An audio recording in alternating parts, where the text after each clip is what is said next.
사도행전 16장 11절에서 15절까지입니다. 바울의 제2차 전도 여행은 대단히 성공적이었습니다. 성경은 이렇게 말합니다. 여러 교회가 믿음이 더 굳어지고 수가 더하여졌다.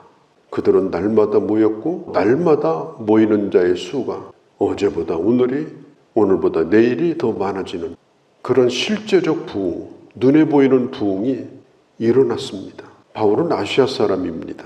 그래서 그는 이 아시아 사역이 이렇게 성공적으로 이루어지고 있는 것을 보면서 전 아시아에 이런 부흥이 일어나기를 기대했을 것입니다. 그런데 이상하게 길이 막혀서 못 갑니다. 가려고 하는데 그때마다 일이 생겨요. 그래서 갈 수가 없는 거예요. 이래도 안 되고 저래도 안 되고. 그래서 드로아라고 하는 그 해변이 있는 곳에서 바울이 하나님 앞에 기도하게 됩니다. 도대체 왜 이런 일이 생길까? 왜 일이 뜻대로 안 될까? 일을 하다가 자꾸 막히게 되면 불평하면 안 됩니다.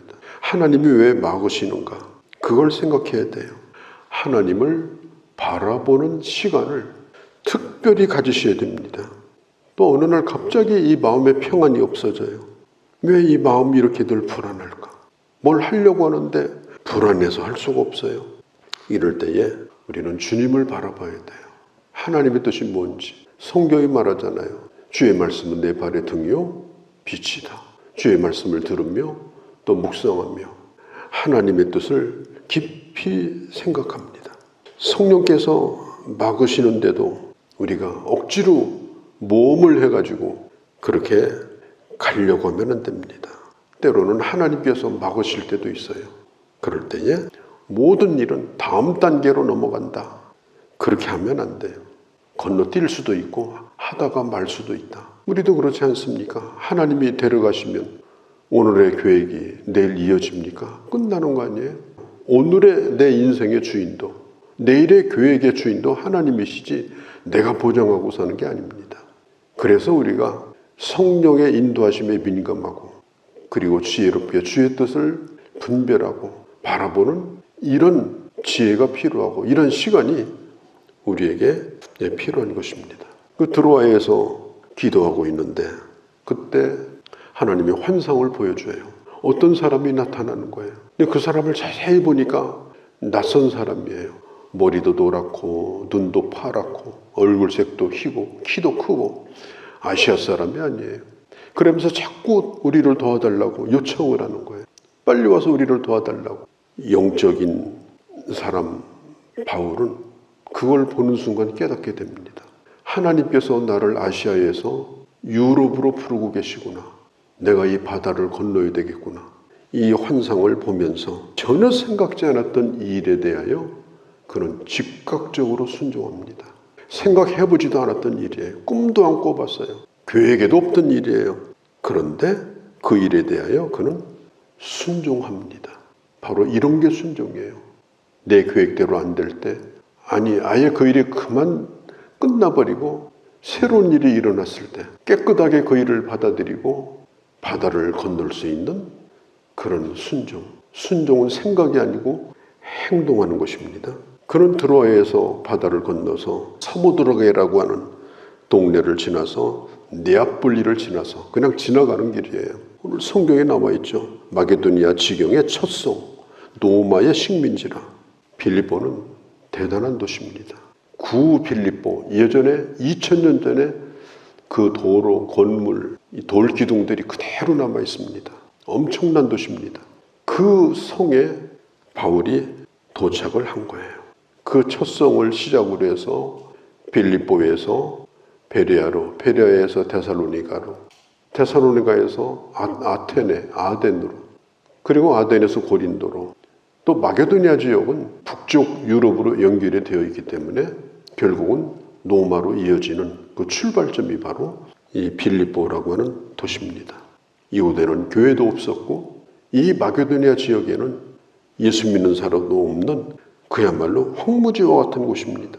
그러니 바울이 어떻게 행동했고 어떻게 교회를 세웠고 어떻게 복음을 전했는가 이런 부분들을 우리가 잘 배워서 우리가 사도행전적 삶, 사도행전적 교회로 세워져 가는 매우 중요한 장면이 바로 오늘 읽은 이 말씀입니다. 바울이 빌립보에서 며칠 머물렀어요. 여기는 아시아가 아닙니다. 문화도 다릅니다. 아는 사람도 없습니다. 누구를 붙들고 전도할지도 모르겠습니다. 어디에 가야 될지도 모릅니다. 바울은 아시아에 있을 때는 갈 때마다 회당을 찾아갔어요. 유대인들이 있으니까. 여기는 유대인들도 없어가지고 회당도 없습니다. 그런데 이제 안식일이 된 거예요. 이 바울의 일행은 안식일이 되자 그들은 어디 가서 기도를 해야 되는데, 예배를 드려야 되는데 회당이 없다고 예배를 안 드리면 안 되니까 그들이 강가로 가게 되어집니다. 회당이라는 공간이 없으면 일단은 집에서 나와야 됩니다. 일단은 일터에서 나와야 됩니다. 산이든지 숲이든지 강가든지 동굴이든지 이런 곳에 모여서 예배를 드리고자 한 거예요. 우리는 코로나 때 정부에서 예배 못 드리겠습니다. 모이면 고발당했습니다. 아예 실내 예배를 막아버린 적도 있었습니다. 그런데 우리는 4층 데크에서 예배를 드렸어요. 날 추울 때 어떻든 거기도 야외니까 그렇게 예배를 드렸고 3년 동안 한 번도 예배를 쉰 적이 없었습니다. 저는 그걸 감사하게 생각을 해요. 왜냐하면 집에 앉아서 예배 드리는 거, 뭘 쳐다보고 있는 것은 그렇게 좋은 모습은 아닙니다. 아무도 없는 도시였던 이곳에서도 바울은 그의 전도팀이 일단은 숙소에서 나와서 밖에서 예배 드릴 곳을 찾아다녔고 거기에서 사람을 만난 거예요. 안식일을 지키는 것처럼 그들은 거기서 안식일을 지켰습니다. 누가 신자냐? 대답은 간단합니다. 주일날 교회 나오는 사람이 신자입니다. 교회 나와서 예배 드리는 사람이 신자입니다. 우리가 예수 믿고 은혜의 길을 걸어가는데 이거보다 더 나은 길은 없습니다. 어떤 대안도 없습니다. 이걸 하지 않으면 결국은 믿음을 떠나는 겁니다. 결국은 이걸 하지 않으면 신자가 아닌 사람이 되고 맙니다. 오늘 이 사도 바울이 안식일 날 만일 회당이 없으니까 우리는 오늘 예배 안 드린다. 그렇게 하고 끝났다면 빌립보 교회가 세워졌을까요? 교회가 안 되는 거예요. 예배 중에 하나님이 역사하셨고 예배 중에 복음을 전할 수 있었고 예배 중에 사람을 만났고 예배를 통하여 교회가 세워진 겁니다. 거기에 한 여자가 참석을 했어요. 누디아라는 한 여자가 있어서 그는 두라디아 시에 있는 자색 옷감 장수였다.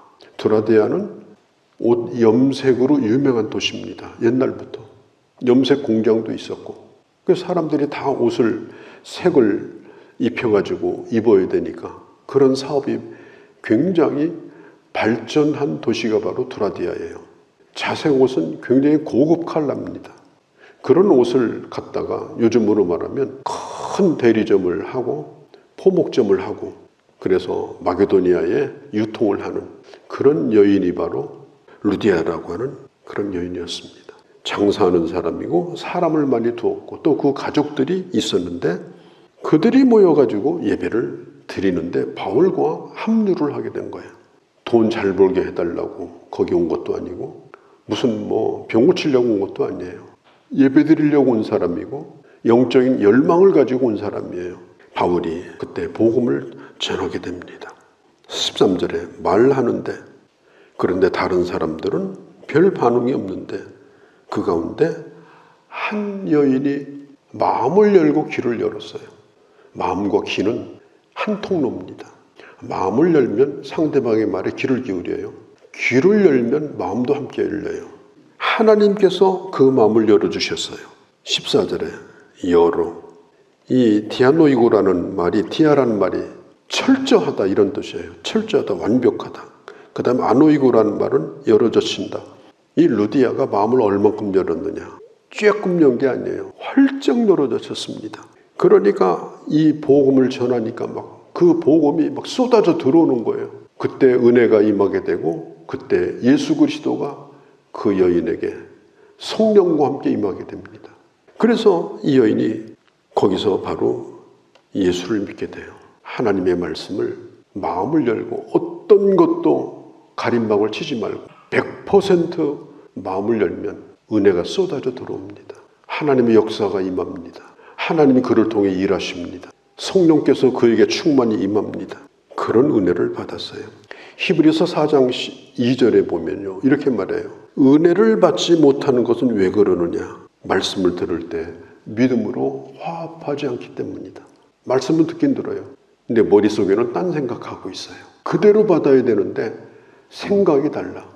그러면 은혜를 못 받는다. 하나님의 말씀은 살아있고 운동력이 있기 때문에 받아들이면 내게 강력한 역사를 일으키신다. 말씀을 받아들이면요, 기적이 일어납니다. 말씀을 받아들이면 내가 변화됩니다. 말씀을 받아들이면 하나님이 놀라운 일을 나를 통해서 하십니다. 어떤 것보다도 이게 중요한 것입니다. 말씀만 기억나야 됩니다. 저는 40년, 50년 전에 들었던 말씀도 기억납니다. 그때 내 입장이 어땠는데, 그때 내가 어땠는데 기억 없습니다. 수십 년이 지나도 내가 들은 그 말씀 절대로 사라지지 않습니다. 끊임없이 나를 변화시키고 나를 이끌어 가시고 그리고 지금도 내 안에 역사하는 거예요. 오늘 누디아가 성령께서 그 마음을 열어주시니까 그가 그런 은혜를 받은 거예요. 음식이 이렇다 저렇다 하는 건 문제가 안 돼요. 입맛이 없는 게 문제예요. 말씀이 이렇다 저렇다 그게 문제가 되겠습니까? 듣는 귀만 가지면요, 어떤 말씀을 하시더라도 그 말씀이 다 은혜가 됩니다. 난 여러분들이 그런 복된 길을 걸어가기를 바랍니다. 그게 축복받는 길입니다. 그게 하나님에게 쓰임받는 길입니다. 끝까지 복된 자로 신앙생활을 잘하는 길입니다. 그 은혜가 쌓이고 쌓이면 정말 하나님이 마음껏 일할 수 있는 사람이 되는 거예요. 누디아가 바로 그런 사람이에요. 복음을 제시할 때 하다가 말면 안 돼. 예수 믿는 것이 뭔지 분명하게 얘기를 해줘야 돼요. 은혜 받으려고 온 사람에게 딴짓하면 안 돼요. 은혜 받으려고 온 사람에게 은혜를 끼쳐야지. 예수가 누군지 복음이 뭔지 얘기를 해야지. 쓸데없는 얘기하다가 끝나버리면 그 사람이 다른 데 가서는 누가 전도하려면 듣지도 않아요. 다 들었다고. 분명하게 들려줘야 돼요. 예수 그리스도를. 내 안에 복음이 충만해야 되고 내가 만난 사람이 예수 믿도록 만들어야 돼요. 그가 예수님을 받아들이도록. 바울은 그날 그걸 한 거예요. 그래서 루디아가 예수를 어떻게 믿었느냐? 확실하게 믿은 거예요. 루디아는 이방 여자지만 유대교로 개종을 해가지고 유대인은 아니지만 안식일도 알고 있고 율법도 알고 있었지만 예수를 몰랐어요. 그런데 그가 예수를 믿게 됩니다. 그는 말합니다. 오늘 내가 예수를 믿으니까 우리 집에 있는 사람들 다 예수 믿는 거야. 그런 영적인 권세가 있었어요. 그러니까 그날 그 식구들이 다 예수 믿은 거예요. 나 오늘 예수 믿었어. 니네들 오늘 다 예수 믿는 거예요. 오늘부로 도장 찍어. 그날 도장 다 찍었어요. 자기가 데리고 일하는 사람들, 내가 예수 믿으니까 너희들도 다 예수 믿는 거야. 그날 다 도장 찍었어요. 누디아가 예수 믿는 날 교회가 생겼어요. 한 사람이 확실하게 예수 믿으면요, 기적이 일어납니다. 15절에 이렇게 말합니다. 저와 그 집이 다 세례를 받고 우리에게 청하여 가로되, 이 말씀이 중요합니다. 나를 주를 믿는 자로 알거든 내 집에 들어와 유하라 하고 강권하여 있게 아니라. 지금 누디아가 뭐라고 얘기합니까? 나를 포목장수 여인으로 보지 말라. 나를 장사꾼으로 보지 말라. 나를 쓸모없는 여인으로 보지 말라. 오늘부로 나는 예수 믿는 사람이다. 예수 믿는 사람으로 나를 보시고 그리고 내가 지금부터 하는 얘기를 꼭 들어주십시오. 우리 집에 와서 거하십시오. 숙박, 식사 다 제공합니다. 나를 예수 믿는 사람으로 여기거든. 얼마나 멋진 말이에요. 정말 하나님을 위한, 하나님을 사랑함으로 하고자 하는 일들에 대하여 간곡하게 요청하고 얼마나 아름다운 모습입니까? 난 여러분들이 그렇게 되기를 바라요. 내가 우리 교회 본사인 줄 알고 있어. 나 여기서 우리 교회에서 막강한 사람이야. 내 말 잘 들어. 그런 말이 어디가 있습니까, 세상에. 내가 이렇게 봉사하고 내가 이렇게 하고 싶은데 좀 나를 도와주십시오. 나와 함께 합시다. 이렇게 아름다운 사람이 되어야지. 예수 믿는 사람이기 때문에 나는 오늘부터 봉사한다. 오늘부로 내 집을 오픈시켰다. 오늘부로 나는 당신들 먹이겠다. 그런 여인 하나가 있으니까 교회가 생긴 거예요. 루디아 같은 여자 하나만 있으면 교회가 됩니다. 한 사람이 작은 게 아니에요. 내가 주를 위해서 정말 이렇게 살고 싶으니까 좀 오셔서 여기서 일해 주시고 내가 다 편의 제공할 테니까 모든 거 다 대줄 테니까. 거기가 교회잖아요. 교회가 다른 거예요. 일하는 사람 데려다가 모든 거 다 제공해주고 일만 하시라고 하면 그게 교회입니다. 그래서 교회가 되는 거예요. 누디아는 예수 믿는 그 순간부터 강권해서 바울의 일행들을 모셔서 한두 명이 아닙니다. 자기 집을 오픈해서 그때 최초의 교회로 삼은 거예요. 누디아는 남편도 없는 집인데 그 집에 사람 들랑거리는 거 쉬운 게 아닙니다. 나중에 빌립보서를 바울이 쓰면서 내가 마게도냐로 가서 당신들을 첫 열매로 그때 열매를 거뒀는데 지금까지 나를 잊지 않고 후원하고 계십니다. 루디아는 그때 교회만 세운 게 아니에요. 바울이 거기를 떠났고 그리고 로마에 있을 때도 바울을 후원했습니다. 그 한 사람이 중요한 거예요. 우리 인생이 그렇게 가볍지 않잖아요. 기왕에 예수 믿으려면 그렇게 믿었으면 좋겠어요. 세월 보내지 말고 뒷공론 하지 말고 그게 무슨 상관이 있어요.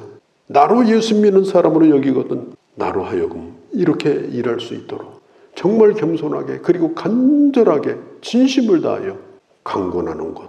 그래서 같이 일하는 사람들이 생기고 함께 뜻이 맞는 사람들이 생기고 그래서 하나님의 교회가 되고 그 사람이 바로 누디아입니다. 나 때문에 가정의 복음이 들어오고 나 때문에 직장의 복음이 들어오고 나 때문에 우리 동네의 복음이 들어오고 나 때문에 내가 일하는 일터의 복음이 들어오고 그래서 그곳이 교회가 되어지고 그곳에 하나님의 역사가 나타나고 나를 통하여 하나님의 교회가 이렇게 아름답게 세워지는 그 일을 시작할 수 있는 오늘까지 누디아가 기억되는 것처럼 하나님 나도 그런 사람이 되게 해달라고 그렇게 오래도록 기도 한번 해보세요. 그리고 한번 다시 주님 안에서 하나님의 교회를 세워가는 그런 귀한 주의 자녀들이 되어주시기를 바랍니다. 거룩하신 우리 아버지, 한 사람의 역사가 교회가 되어지고 그 한 사람의 역사가 세계 복음화의 씨앗이 된 것처럼 아버지 결코 가볍지도 작지도 않은 우리 인생 헛되이 보내지 않게 하시고 이렇게 살아감으로 아름다운 흔적을 남기는 주의 사람들로 살아가는 저희가 되게 하여 주옵소서. 우리 주 예수님의 이름으로 기도하옵나이다. 아멘.